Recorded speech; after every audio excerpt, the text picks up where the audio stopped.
Thank you and welcome to another episode of Just Listen, the podcast for the people, by the people. I'm your host, M.U. Jizzle, with my co-host, Nikki Monet, the co-host formerly known as Nick Nack Patty Whack. And before I start, today's episode is sponsored by socksanddraws.com, the number one site for custom apparel and novelties.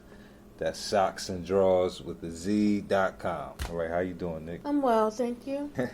You well? All right. I have a little cough, so you guys have to excuse me. Oh, good. We'll work with it. We'll edit it out. I wanted to talk about the way of the superior man. I wanted to get a little female perspective, but before I do that, let's get a little background on you, Miss Nikki Monet, the funky diabetic. You're diabetic, right? Yes, correct. And how long you been diabetic? A little bit over 15 years. How's that affecting your overall health? It's affecting it very poorly. For example, some of the side effects or some of the effects of diabetes are... The complications. Complications. Yeah, it seems like I ran through the list of complications as a diabetic. I've then had cataracts in my eyes. Well, okay. Okay. I also have what they call gastroparesis, which is dealing with your stomach. Okay. I've had neuropathy, which is nerve damage in my lower limbs and my arms as well. Okay. And now I have high blood pressure. I've had open wounds. I've had osteomyelitis, which I believe is considered a bone infection. Wow. So to say the least, you've had a tough battle with diabetes. Yeah. Okay. And so currently, can you run down some of the medications? I take it you're on insulin one, right? I'm on insulin. I'm on high blood pressure pills. I take something for my stomach. I'm allergic to the medication that's supposed to help with my nerve damage. So how many pills a day would you say that you take? Right now, I'm on about 11 pills a day. Wow. Plus insulin injections. So you feel as though they help, all of these pills? Or how do you feel after taking all of this? You have to take 11 pills every day? Every day. It's between blood pressure, blood thinner, medication due to the fact that I am a kidney failure patient, which is on dialysis. Right. Okay. So there's medication that I have to take wow. for that, and it's just a tough battle. So on top of the fact that you have diabetes, you also suffer from kidney failure. And mental illness, which is depression. Okay. And I can go on and on and on. So have you tried any alternative treatments? No, I haven't. I'm skeptical about doing so because I'm on so many different medications that's supposed to help. But I really can't tell the difference because I still, every couple of months, wind up going back to the hospital. And it doesn't really sit well with me when doctors come in and every other doctor have a different story about your condition. And when you know your body better than anybody else, how they try to cover up certain things that they really honestly don't know anything about. So have you ever just not taken your medicine? Yeah. Did you feel a difference or? No difference. So how do you feel normally, just to let people know? Like on a scale of 1 to 10, 1 being the worst, 10 being the best, how are you on a day-to-day basis? I range between 1 and 5. Wow. And are you willing? That's with or without medication? That's with or without. Nothing seems to make me feel good. No matter what it is I do. So, what exactly is diabetes? What exactly causes diabetes? I know we all say the food, but explain what diabetes exactly is. Like, it's the failure of your pancreas, your body not being able to produce insulin and use the sugar that's stored in your body as it should. So it's not okay. So the pancreas distributes the sugar in your body as far as the insulin. The insulin. Okay, so the pancreas produces and distributes insulin in your body, which which regulates the sugar levels. Correct. Sugar operates as the fuel for our bodies, Mm-hmm. in the most part. So if the pancreas is unable to regulate the insulin, and insulin regulates the sugar, your sugar runs high if you eat the wrong things. Yeah, it can definitely run high, and that comes with the insulin injections. I've never been on any of the oral medication for diabetes, so I couldn't tell you how that works. But I do understand that when you're injecting yourself with insulin, you have to be very careful of how much you're taking in and your eating habit. Now, nobody said that I became a diabetic because I sat there and ate tons of sugar. Yeah, so okay, let's talk about how you became diabetic. Your parents are diabetic? Both my parents are diabetic. However, I also had it. You It weren't- came about when I was pregnant So with you my weren't- first You child. weren't born diabetic. Not to my knowledge, I wasn't born, no. But however, when my mother, gave birth to me, it was said that some of the sugar spilled over into me. So I was in the what does that NICU. mean? Sugar spilled over. Meaning that some of the blood, some of the disease got inside of me somehow. But up until I was pregnant at the age of 23, it's when the claims of being a diabetic came about. Did they monitor you I up was until that? considered a high-risk pregnancy, so I had more than normal doctor visits as an average pregnant woman would have. So yes, they did monitor me very closely, and I was also injecting insulin at that time. Oh, before you got pregnant or after you got No, pregnant? while I was pregnant. So before you got pregnant, up until that, there was no monitoring, or there was No, there was no concern of indication. me being a diabetic. And did it ever go away and come back, or it just stays with you? Can you get rid of it? I don't know if you would use the terminology rid of, because once I gave birth, I was okay for a couple of months. And one day, I was so thirsty, and I kept running back and forth to the bathroom, urinating. And my mother told me to come over. She'll test my sugar. She did, and it read high. It didn't give a number. So that means that I was pretty much in the danger zone. Now, I've been as high as 900, but if you was to look at me, So what you does wouldn't that- be what able does- to tell that I am at the level of 900. So what does 900 mean? What's the normal range for a person? The normal supposed to range be? for a diabetic, I believe, is anywhere between 90 to 120. So you saying at 900, you were 9 times the regular limit of a normal person. Yeah. So you're saying at 900, you're off the charts. So Yeah. how did your body feel besides the I thirst? felt normal, to be honest with you. Normal? I felt like nothing was wrong with me. People, the medical staff was looking at me as if I was a zombie, and they was like, I don't understand how you're still walking around. So the only symptom you had was thirst? Thirst and urination, frequent urination. How long did you have that thirstiness and frequent urination before you... Like a day or two. I knew and understood that diabetes ran in my family. So the first person I turned to was my mom, and she was like, I think I need to test your sugar. Did so, and this is what we did. We found out. So I had to go to the emergency room because I was pretty much off the chart. Alright, so the reason why I wanted to get a little background, we was talking off the record about certain drugs that's on the market. And the reason I was asking you about, the whole diabetic situation was because I personally, and I'm no expert, and I'm not sick, I don't have diabetes that I know of or anything like that, but I'm personally not a fan of any type of medication, you know what I'm saying? But I do understand that you may need certain things to stay alive, to stay healthy. That being said, so do you believe that there's anything out there that can help your situation? Specifically, there was a drug, a pill, I don't remember the name of it, but there's a specific pill out there that's claiming that they can reverse certain situation in the body. Do you per se, or are you willing to try such a thing, or do you believe that there is such a pill or something like that could actually help? Well, I put it like this. I have nothing to lose. I've been through almost every complication there is to have as a diabetic. I've been hospitalized numerous of times. So why not? So why you're not willing to try try one it? more thing? All right. So what we'll do is we'll document document your journey with that.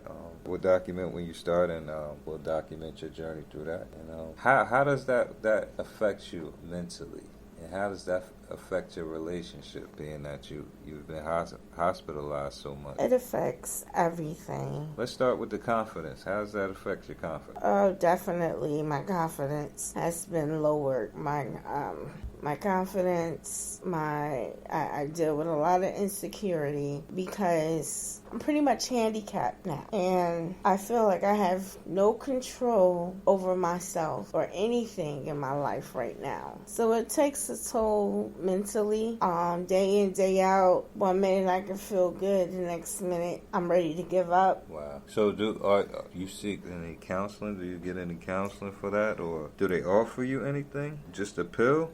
Pretty much just a pill. So you're on a depression medication too? I am, and I think it affects my mood more than it does helping me. I think I need some couch time. I need to talk it out. Who you need to sit down with? Oprah?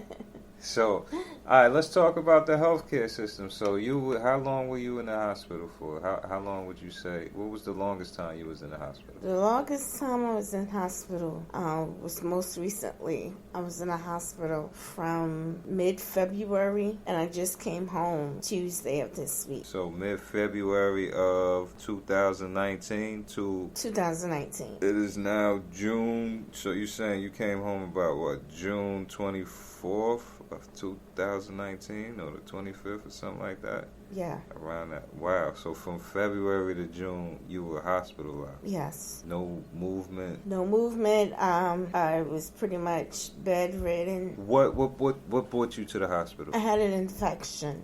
An infection where? In my foot, in my bone. In your foot. And that was a complication from diabetes? Yes. And so that brought you in. What happened to your foot that you had to go to the doctor? Did it swell up? What happened? No, it was an open wound, and they ran some tests because... Where did the open wound come from? I have what they call lymphedema, and I formed blisters on my legs and my feet when my fluid buildup is intense. So you formed a blister on your foot, and it opened up, and it formed a wound. And you went to the hospital. And I was out. How I got infected was I was out in the rain looking for a Halloween costume for my baby, and it was raining like cats and dogs, so there were puddles everywhere. And your feet got wet. And my foot got wet, and I've been battling ever since. And then that was only on one foot, but then it happened again on another foot. But this time I wasn't in a puddle. On my other foot. And this time, I wasn't involved in any water or anything like that. Maybe aside from me taking showers, but that also had gotten infected. Okay, so basically, you suffer from lymphedema, and lymphedema is swelling of the joints. It's fluid retention. Oh, fluid retention in your lower extremities or wherever the case is. Mm-hmm. And so you form blisters from the fluid retention, and the blisters open and form wounds on both feet. Right. Which became infected, right? And you've been battling ever since. Wow. So you go to the hospital. Describe that. So you in the hospital, and how does you going to the hospital for wounds on your feet end up being such a long stay? Like I said, I also have other complications.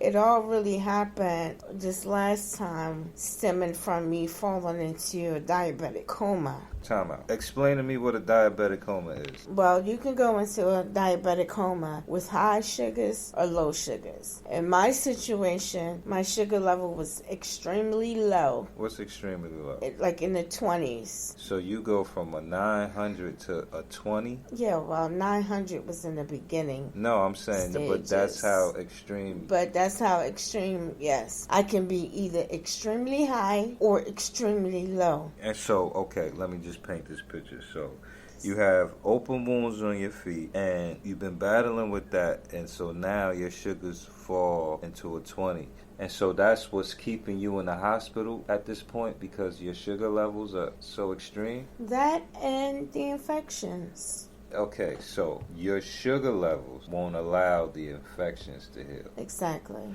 So you go to the hospital for wounds that they tell you, okay, all these wounds have been affected. And then it goes to, okay, we can't send you home because of your extreme sugar levels. We can't send you home and all because of the other we have complications. to, right, because you have to be on a certain antibiotic that can only be given through IV. Wow. And how long did you have to be on that? 4 to 6 weeks. So you were going to be there at least 6 weeks, 4 weeks for the infection. Right. And then on top of that, they couldn't control your sugar. Right. They couldn't seem to regulate it. They kept trying different regimens to see what would work and what wouldn't work. And so how was the service? The service is horrible. I really believe that healthcare is a joke. February till June. That's about, 4 months? Mm-hmm. You was in the same hospital, or did you move to a different? I transferred 3 times. I was in the hospital, then I went to a subacute specialty hospital, and then I went to rehab. Okay, so and then from rehab you came home? You currently home? I'm currently home.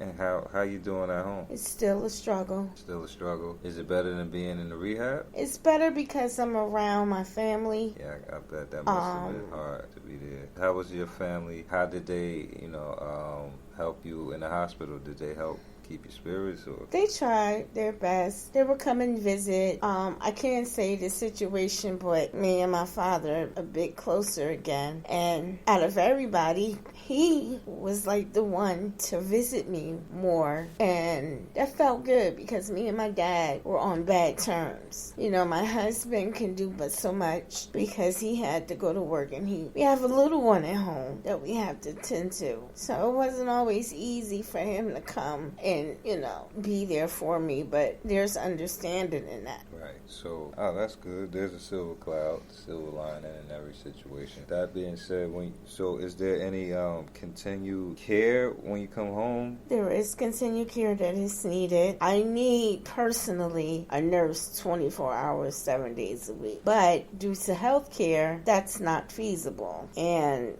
I'm not rich, so I'm very limited to a lot of things. And a lot has to fall on my husband, which it bothers me because I see that he has his own issues and he needs help too. But it's like, what do? I'm handicapped. I don't have balance. I can't stand without holding on to something. My walking is improving, but it's not the best. And again, I'm not even supposed to be on my feet. So I have to pretty much lay up in the bed until I'm completely healed, and that's that. That's the hardest thing ever in life that I have to do. Well, you can do it, right? I'm trying. Well, to try to fail, you will do. Yeah, you can't sit still. So, so we appreciate your honesty and your openness. I know these questions are tough to talk around people you don't know. I mean, it ain't like it's nobody listening. We got about 8 listeners right now. So, but anyway, so at least your father and you were closer. Your relationships. How is your relationship between you and your husband, or between you and your friends? Where your friends at? You had a lot of friends? I never really had a lot of friends to start with, but the ones that I do have, they try to be supportive. They say they pray for me and all that good stuff. Anybody offer you a kidney?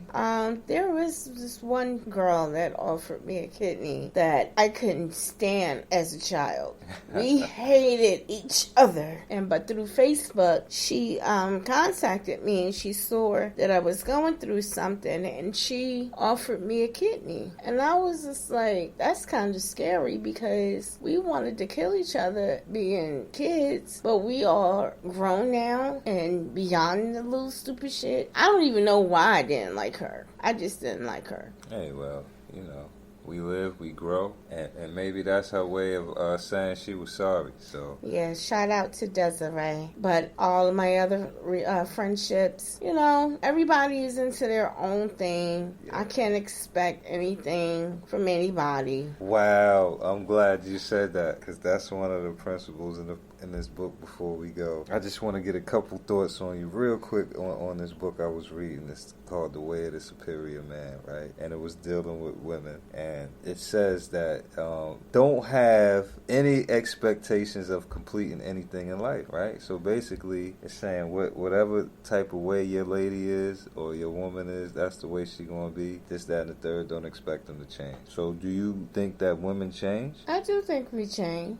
We change for the better. Everyone changes for the better. So are you one of those women who want a manly man? So do you want a man to make decisions for you, or you one of those women who make their own decisions? So example, if we're at a restaurant and I order for you, is that a plus or a minus? That would be a minus. Why? Because I think I can order my own and there would be no need for you to order for me. You might not know what I like to eat. You might not know what I want to eat at that time. I mean, it's a number of reasons why you shouldn't be ordering my food. Only reason why I say that is because that in the book it says that don't suggest things for women, right? Because women want a man, and part of being a masculine, manly man is knowing his purpose and direction. So it suggests that a woman wants certain things to be done for her. You know what I mean? As far as things like ordering her food,